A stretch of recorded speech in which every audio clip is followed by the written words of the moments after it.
নমস্কাৰ আপোনালোক সকলোকে মোৰ ইউটিউব চেনেললৈ স্বাগতম জনাইছোঁ। আজি ভিডিঅ'টোত মই ক'বলৈ গৈ আছোঁ কেনেকৈ মই মোৰ চুলিখিনি দীঘল কৰিলোঁ আৰু ভাল কৰিলোঁ।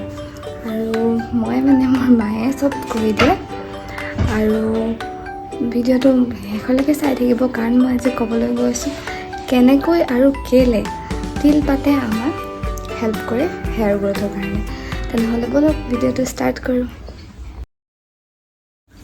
আমাৰ ঘৰৰে তিল গছৰ পৰা এতিয়া পাত ছিঙি লৈছোঁ। আগতে আমাৰ ধেৰ তিল গছ আছিলে, এতিয়া পকা কৰোঁতে চোতালখন চব কাটি দিয়া হ'ল। এতিয়া আমি এই গছজোপাৰ মই গোটেইখিনি পাতে ল'ব লাগিব। আৰু এজোপা আছে এইজোপাৰ পৰাও গোটেইখিনি পাত লৈ ল'ব লাগিব, হ'লেও কমটিয়ে হ'ব, নোজুৰিব। আজি মই গোটেই চুলিখিনি নলগাওঁ।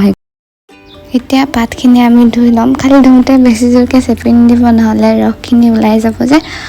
আৰু এতিয়া ধোৱাৰ পিছত আমি এতিয়া মিক্সিত ভালকৈ পিচি ল'ম।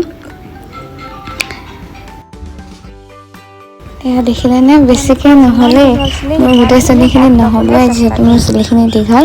আপোনালোকে যিমান পাৰে বেছিকৈ লগাব।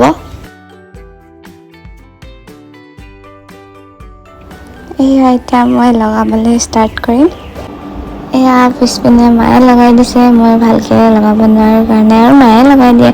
আজিহে মায়ে লাজ কৰিছে কেমেৰা আগত ওলাবলৈ, সেইটো কাৰণে আজি মই আগৰখিনি মই নিজে লগাম।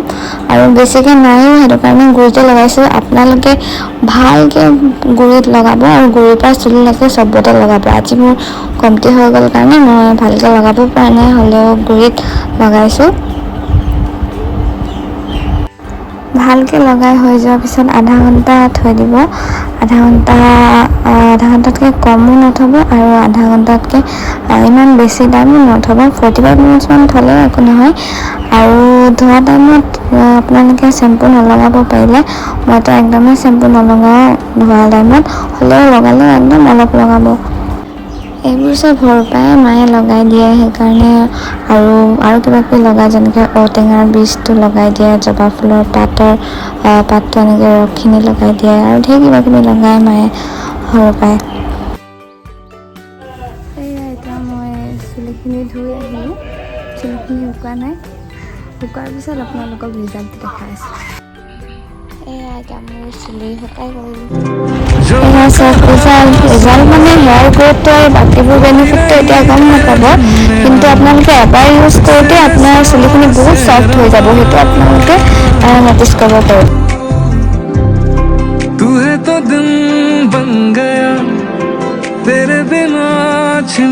এতিয়া কথাটো হ'ল যে তিল পাতে আমাক কেনেদৰে সহায় কৰে হেয়াৰ গ্ৰ'থৰ কাৰণে, চুলিখিনি ভালকৈ বাঢ়িবৰ কাৰণে। আমাৰ চুলি নবঢ়াৰ কিছুমান কাৰণ হ'ব পাৰে, যেনেকৈ আমাৰ ছালখনত কিছুমান প্ৰব্লেমৰ কাৰণেও নাবাঢ়িব পাৰে। যেনেকৈ ধৰক আমাৰ হেয়াৰ ফলিকলছখিনি ডেমেজ হ'ব পাৰে বা ব্লক হ'ব পাৰে। আৰু সেইকাৰণে তিল পাতত omega-3 ফেটি এচিড থাকে, যোনটোৱে আমাৰ ছালৰ সেই প্ৰব্লেমখিনি দূৰ কৰিবলৈ সহায় কৰে। আমাৰ হেয়াৰ ফলিকেলখিনি নতুন কৰি তোলে, মানে নতুনকৈ যদি ব্লক হৈ আছে সেইখিনি খুলিবৰ কাৰণে হেল্প কৰে, আৰু আমাৰ ভালকৈ হেয়াৰ গ্ৰ'থটো তেতিয়া হয়। তিল পাতে আমাৰ ব্লাড চাৰ্কুলেশ্যনতো হেল্প কৰে, আৰু তেতিয়া আমাৰ চুলিখিনি ছালখন যেতিয়া ভাল হ'ব, তেতিয়াহে আমাৰ চুলিখিনিও ভালকৈ গ্ৰ'থ হ'ব। তো তিল পাত আপোনালোকে এনেকৈ মই যেনেকৈ ক'লোঁ তেনেকৈ আপোনালোকে সপ্তাহত এদিন কৰি লগাই চাব, আপোনালোকে নিশ্চয় ভাল পাব। ধন্যবাদ। আজিলৈ এই ভিডিঅ'টো ইমানেই আছিলে। যদি আপোনালোকে ভিডিঅ'টো চাই ভাল পালে, তেনেহ'লে প্লিজ লাইক কৰি দিব আৰু কমেণ্ট কৰি জনাব। আৰু এইটো অলপ হ'লেও যিমান পাৰে আপোনালোকে ট্ৰাই কৰি চাব, সপ্তাহত এদিনকৈ হ'লেও। তেনেহ'লে আজিৰ ভিডিঅ'টো ইমানতে সামৰিছোঁ। আশা কৰিলোঁ ভিডিঅ'টো চাই ভাল পালে, আৰু যদি ভাল পালে প্লিজ লাইক কৰি দিব আৰু চেনেলটো ছাবস্ক্ৰাইব কৰি দিব, আৰু কমেণ্ট কৰি জনাব আপোনালোকে ট্ৰাই কৰি চালে মানে ৰিজাল্টটো কেনেকুৱা পালে। সপ্তাহত এদিন কৰি হ'লেও আপোনালোকে লগাই চাব, কেইবাৰমান লগাই চাব আপোনালোকে সপ্তাহত এদিনকৈ। আৰু